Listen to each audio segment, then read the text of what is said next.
Selamat siang Tribuners, apa kabar Anda pada siang hari ini? Dan senang sekali Noris kembali menyapa Tribuners. Dan dimanapun Tribuners berada, semoga dalam keadaan sehat selalu. Nah, Tribuners, Bincang Pendidikan siang hari ini hadir lagi dengan tema Link and Match Politeknik LPP dengan Dunia Industri Perkebunan. Dan acara pada siang hari ini Tribuners disiarkan melalui 3 channel Tribun Jogja lewat Instagram, kemudian lewat YouTube dan juga lewat Facebook. Dan bagi Tribuners yang punya pertanyaan seputar topik kita pada siang hari ini, silahkan tinggalkan komentar dan nanti kita akan dijawab di akhir acara. Nah, Tribuners yang hari ini sudah hadir bersama dengan Tribuners semuanya, ada 2 narasumber utama kita. Yang pertama Direktur Politeknik LPP Jakarta, Ibu Ratna Sri Harjanti, dan yang kedua Ketua Unit PMB dan Beasiswa Politeknik LPP Yogyakarta, Pak Desta Raffi Perdana. Selamat siang Bu Ratna dan juga Pak Raffi. Boleh dipakai mic-nya? Oke, sehat selalu ya Bu Ratna dan Pak Raffi. Oke. Nah, mungkin sebelum kita lebih jauh membahas bagaimana sih ini link and match antara LPP dengan dunia industri, mungkin boleh dijelaskan dulu kepada Tribuners ini terkait dengan Politeknik LPP ini bagaimana ini Bu? Oke, selamat siang Tribuners ya.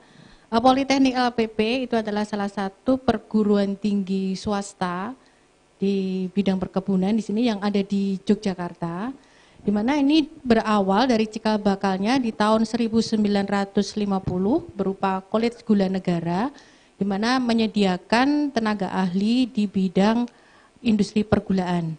Kemudian seiring dengan kebutuhan dari SDM di dunia perkebunan itu di tahun 1970 berubah menjadi lembaga pendidikan perkebunan, di mana di sini mengakomodir kebutuhan SDM di bidang perkebunan tidak hanya untuk industri gula, namun juga untuk aneka tanaman yang lainnya. Kemudian semakin meningkatnya kebutuhan tenaga kerja di bidang perkebunan pada tahun 1997, LPP berubah menjadi Politeknik LPP yang berada di bawah Kementerian Pendidikan dan Kebudayaan pada waktu itu dengan 3 program studi pertama, yaitu teknik kimia, akuntansi, dan teknik mesin. Kemudian pada tahun 1997 menambah 1 program studi lagi, yaitu budidaya tanaman perkebunan diploma 3. Pada tahun 2010 kita ada budidaya tanaman perkebunan diploma 4, sehingga sampai saat ini ada 5 program studi di Politeknik LPP. Begitu Mbak Noris untuk Politeknik LPP yang sekarang ada di Yogyakarta. Oke. Nah, kalau untuk jenjang pendidikan yang ada di LPP tadi ada diploma 3 dan ada diploma 4. Jadi itu ada 5 prodi tadi ya? Ya, ada 5 prodi. Yang diploma 3 yaitu ada teknik kimia, teknik mesin, akuntansi, dan budidaya tanaman perkebunan. Sedangkan untuk yang diploma 4 ada budidaya tanaman perkebunan. Sehingga di sini misalnya ada perusahaan yang ingin mencari lulusan itu sudah bisa dapat semuanya. Nah, karena apa? Karena Politeknik LPP itu yang memiliki program studi budidaya tanaman perkebunan, ini fokus di bidang pengelolaan tanamannya, perkebunannya. Kemudian hasil panen dari perkebunan ini diolah oleh yang teknik kimia. Kemudian untuk pengolahan tersebut membutuhkan peralatan. Nah, peralatan itu untuk perawatan perkebunan, mesin-mesinnya itu oleh teknik mesin. Kemudian begitu produk jadi dijual oleh yang lulusan akuntansi. Gitu. Jadi buy one dapat semuanya. Dapat semuanya lengkap gitu ya. Iya. Nah, tapi ini kalau akuntansi ini berarti nanti jatuhnya mereka lebih kepada industri-industri yang ada di perkebunan begitu ya Bu ya? Memang kita fokusnya untuk industri di bidang perkebunan, namun tidak menutup kemungkinan untuk yang akuntansi ini juga bisa bekerja di luar itu, di luar perkebunan. Begitu. Jadi karena basic ilmunya itu akuntansinya itu kan antara yang perkebunan dengan yang bukan perkebunan perbedaannya tidak terlalu jauh ya. Jadi sehingga seandainya memang mereka karena dari hasil tracer juga ada juga yang kerja di bank seperti itu juga bisa. Oke. Nah Bu, ini kan diploma begitu ya. Kalau di mungkin pembagian materi atau pembelajaran di LPP ini antara teori dengan praktek ini bagaimana ini Bu? Untuk pembagiannya, untuk program diploma ini pendidikan vokasi karena mengedepankan itu sehingga jam untuk praktikumnya itu lebih besar daripada yang untuk teorinya. Perbandingannya sekitar 40% teori dan 60%-nya adalah praktek. Di mana praktek di sini termasuk praktek di laboratorium, ada yang praktek kita kunjungan ke lapangan, ke industri, ada juga yang kegiatan PKL, praktek kerja lapang ataupun magang industri. Di mana keunggulan dari Politeknik LPP ini adalah mereka melakukan PKL, praktek kerja lapang di industri itu tidak hanya sekali dalam masa studinya, namun 3 kali. Ada PKL 1, PKL 2, dan PKL 3 yang durasi waktunya itu berkisar antara 2 bulan sampai 3,5 bulan. Nah, di sini untuk yang kurikulum baru ya, ini kita ada program baru di tahun 2018 ini kita mengadop kurikulum pendidikan vokasi yang 321, 3 semester di kampus, 2 semester di lapangan, 1 semester kembali di kampus. Namun kita mengadopnya bentuknya 2121. Nah, ini ada program seperti itu di mana mereka 2 semester di kampus, kemudian 1 semester terjun ke lapangan. Nah, itu juga alhamdulillah kemarin kita ada pilot projectnya ya untuk program studi budidaya tanaman perkebunan.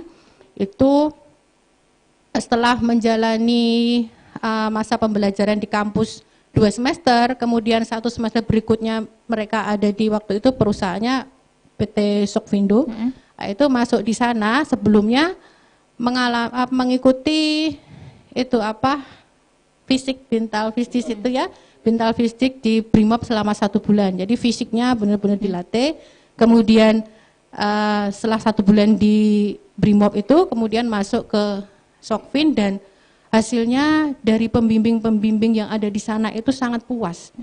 Padahal baru belajar 2 semester, tapi sangat puas. Mereka justru malah kan ada yang menyampaikan gimana kalau misalnya ini langsung kita pakai aja, kita rekrut aja ya, padahal belum lulus. Iya, itu jadi ini adalah hasil dari program yang baru ini. Kita mencoba mengaplikasikan itu dan mulai 2020 ini itu baru 1 program studi yang lain mengikuti untuk yang 2020 ini. Yang pilot project tadi ya Bu? Iya, menggunakan fokusnya ke kurikulum yang vokasi 321, namun bentuknya hanya berbeda-beda.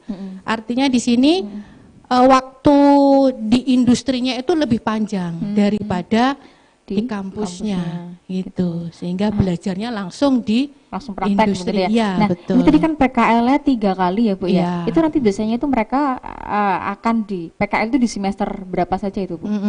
Untuk PKL 1 itu dilaksanakan setelah di semester 2. PKL 1 di semester 2, PKL 2 di semester 4, PKL 3 di semester 6. Dan durasi waktunya itu sama Bu atau beda-beda? Untuk PKL 1 itu antara 1 sampai 2 bulan, kemudian PKL 2 itu 2 bulan, kemudian PKL 3 itu 2,5 sampai 3 bulan gitu. Nah, kemudian sekarang ini kan sedang mulai 2018 itu munculnya karena Politeknik LPP bekerja sama dengan FHCI. FHCI itu adalah Forum Human Capital Indonesia, di mana mereka bekerja sama dengan BUMN untuk program magang bersertifikat 6 bulan. Nah, kita Politeknik LPP juga mengikuti itu, pertama kali dibuka kita juga mengikuti, di mana itu harus seleksi terlebih dahulu, saringannya dari internal, kemudian wawancara dengan pihak industri, kemudian baru bisa mengikuti itu sekitar 6 bulan di perusahaan. Artinya nantinya ketika dia ikut magang di situ, apakah nanti juga akan ada selanjutnya ditarik rekrut begitu atau bagaimana itu tergantung dari kebutuhan perusahaannya. Kalau memang perusahaan saat mengadakan program tersebut memang ada kebutuhannya dan di sini mahasiswa juga cocok, kinerjanya bagus, juga akan ditarik. Ya. Nah ini kan kalau di LPP ini kan magangnya 3 kali gitu Bu ya. Nah, ini apakah juga untuk menyiapkan para mahasiswa lulusannya nanti untuk menghadapi dunia kerja atau bagaimana ini Bu?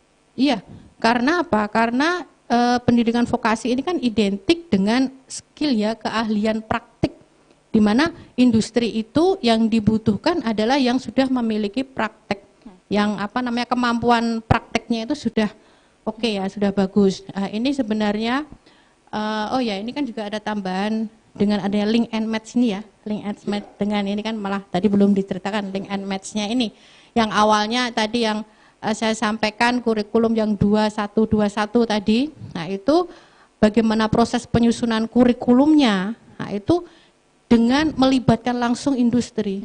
Industri datang ke kampus, waktu itu karena belum ada pandemi ini, jadi wirawiri masih oke lah ya. Industri datang ke kampus, kemudian kami mencoba, industri menyampaikan apa sih yang mereka butuhkan. Kemudian kami mencoba menyusun.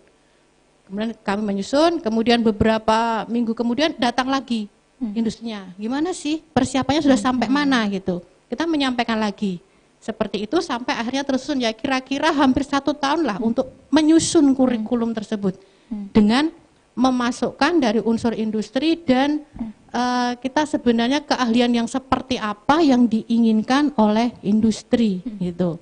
Nah, kemudian dari situ muncullah kurikulum yang 2121 tersebut, di mana kita mengubah metode pembelajarannya, tidak hanya dosen datang cerita kemudian kasih soal, enggak seperti itu lagi. Tapi jadi gimana dia? kita mencoba memberikan masalah ke mahasiswa.